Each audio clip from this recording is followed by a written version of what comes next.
Vayu is now back in the water and we're busy getting her ready to leave Dover.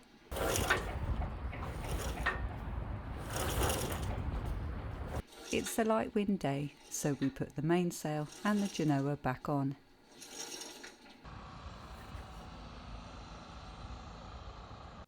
We then start with the many trips to the boat, loading her up with plenty of provisions.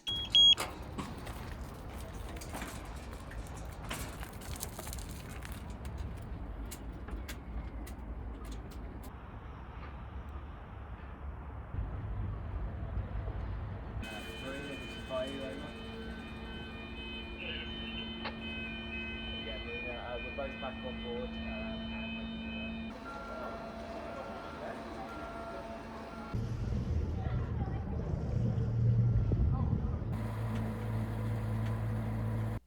It's a beautiful day, so we take Vayu out for a shakedown sail to do all of our checks after her time in the boatyard.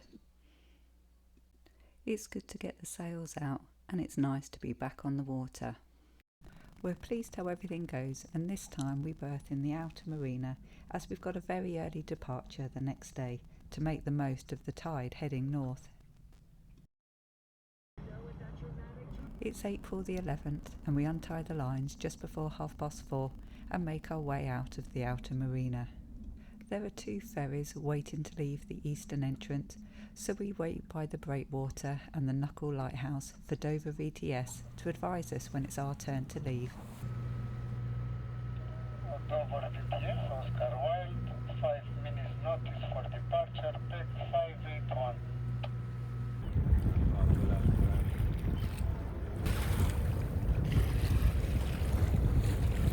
We don't have to wait too long and we're soon underway.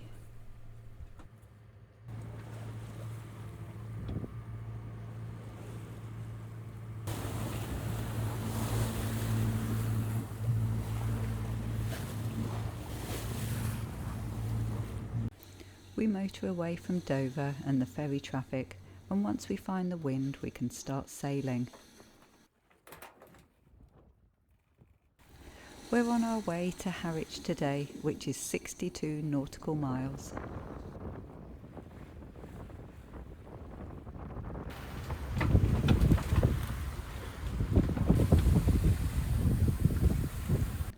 Harwich is just the first of many stops for us this year, as we're hoping to sail as far as the Faroe Islands.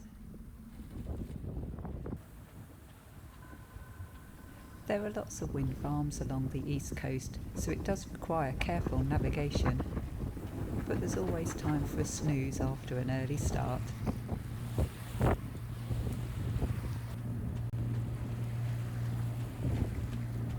When we arrive in Harwich, the pontoon is much more exposed to the wind than we'd anticipated, but with help from the portmaster we tucked our sails on the inside and hoped the forecast would be right and the wind would go round to the southwest, where we'd have much more protection overnight.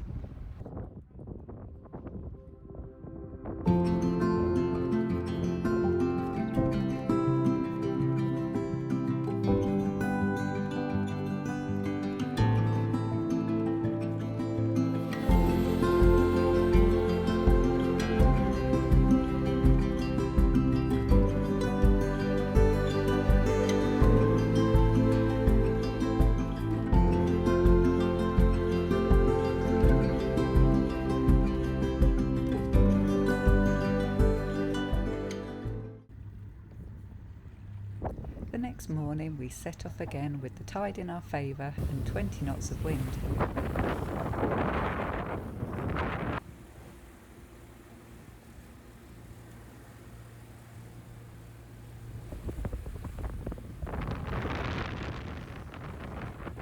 We have a long day planned as we're heading off for an overnight sail to make the most of the southerly winds and get as far north as we can.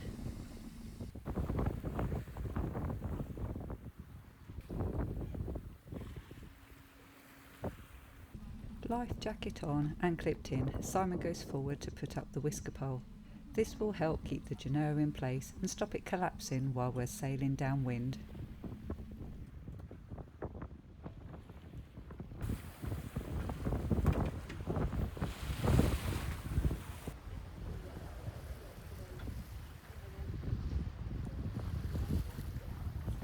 While we've got strong winds, we sail just with the genoa downwind, but later in the afternoon, as the wind eases, we put up the mainsail to give us better stability in the rolly seas.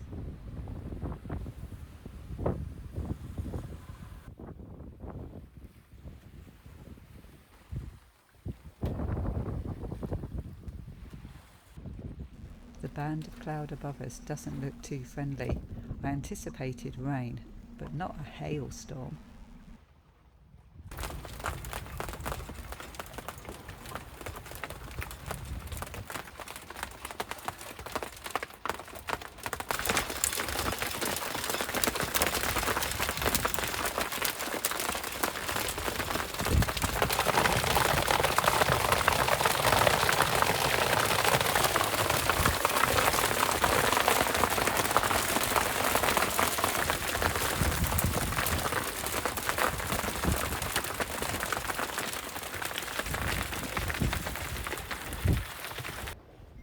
Fortunately, it doesn't last too long, and after we've had dinner, we settle down into our night shift of 4 hours on, 4 hours off.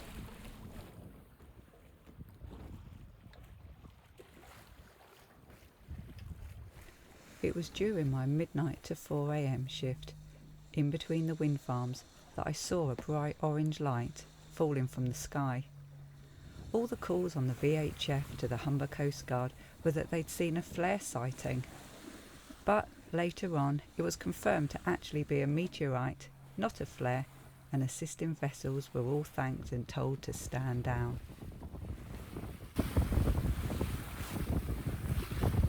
I had a busy night shift, as I also had a cargo ship heading towards us, which I needed to keep an eye on. I did call him up in the end on VHF, just to confirm his route, that it would be port to port, and I could hold my course. He did keep well clear and pass my stern, so that was good.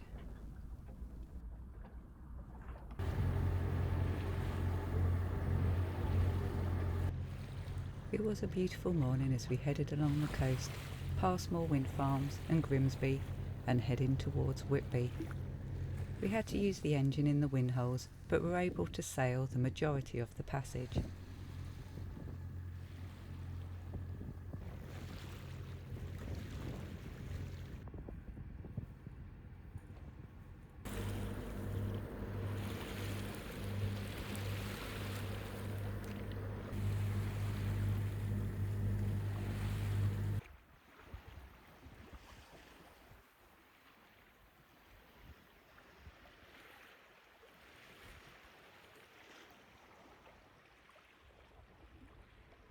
Whilst sailing up this coast, you need to keep a sharp eye out for pots, as you don't want those stuck in your propeller. Sometimes we have a gentle sail and we find time to do other things to keep us busy.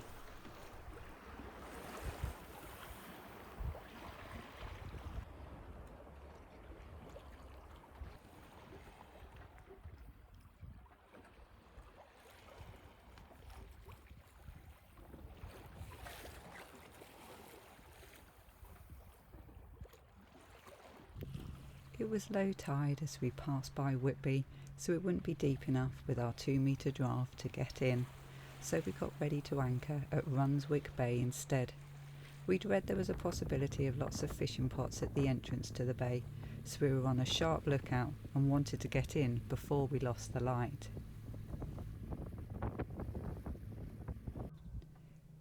It was a big bay with good holding, and it would have been a nice place to stay longer, but with southeasterly winds forecasted, we needed to continue on.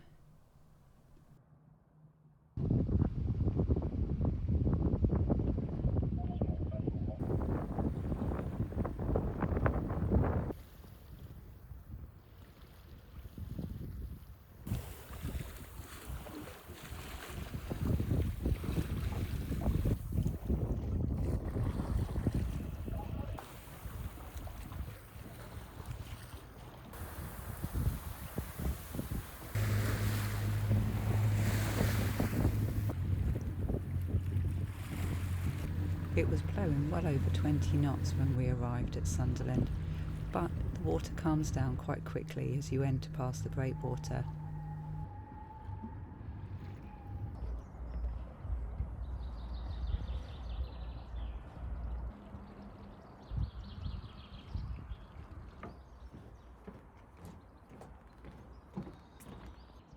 It's a very sheltered marina in strong winds, and the staff here are helpful and friendly.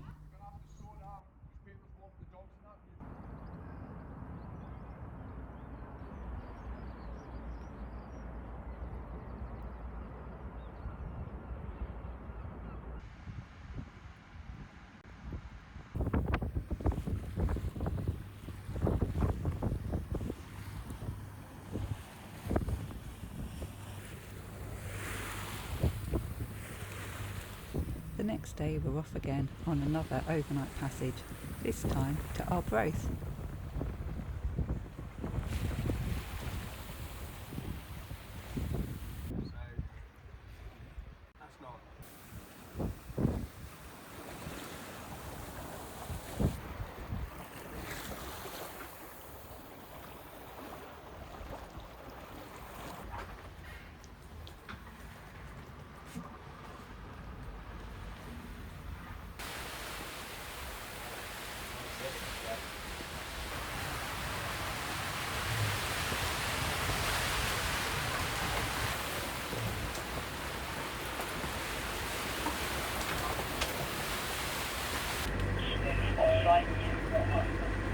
Occasional rain or showers.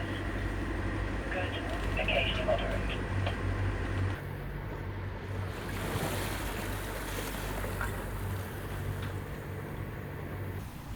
It was a rolly night with winds gusting up to 31 knots.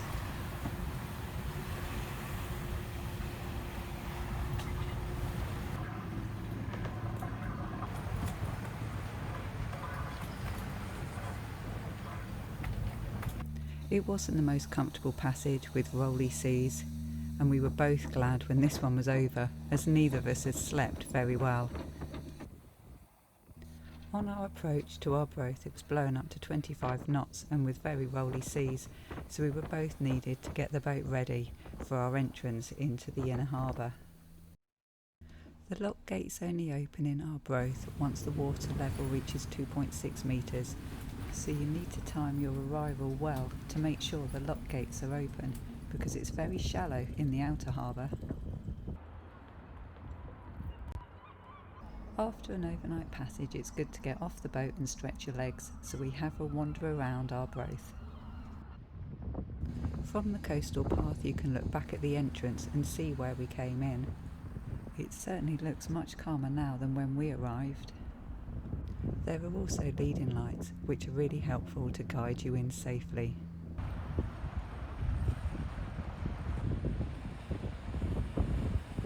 The Signal Tower Museum was closed today, but you can look back at our video from last year when we were able to go in and take a look around. We had timed our departure from Sunderland really carefully to make sure we arrived during the 4-hour window that the lock gates here would be open.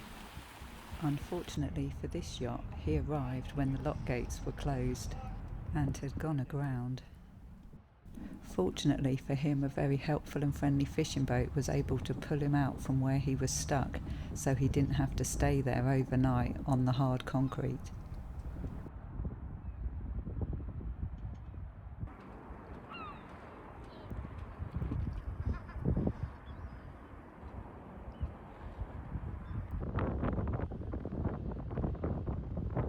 The lifeboat crew made the most of the windy weather and had been out for a practice that afternoon.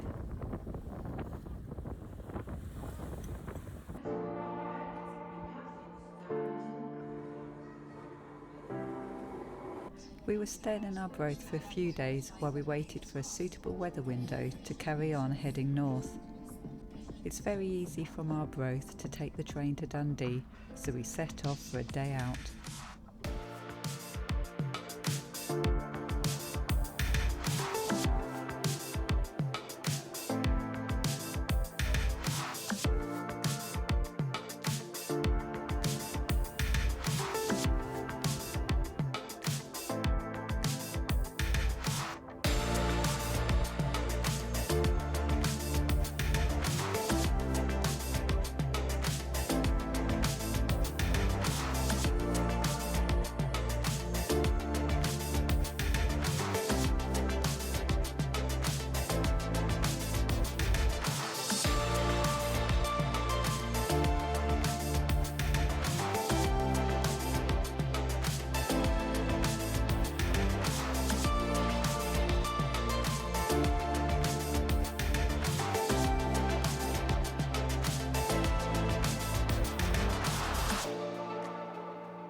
There was lots to do in and around Arbroath, so the 4 days we were there we kept ourselves busy.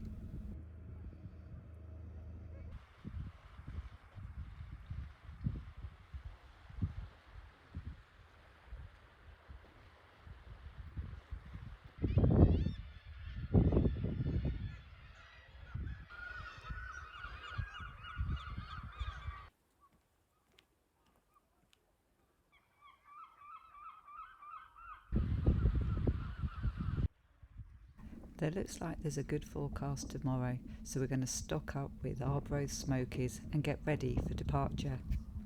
We'll be heading off on another overnight sail, this time to the Orkney Islands.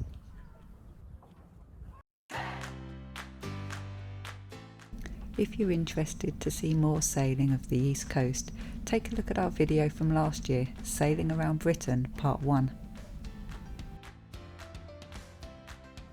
But for now, we've got more sailing to do. See you next time.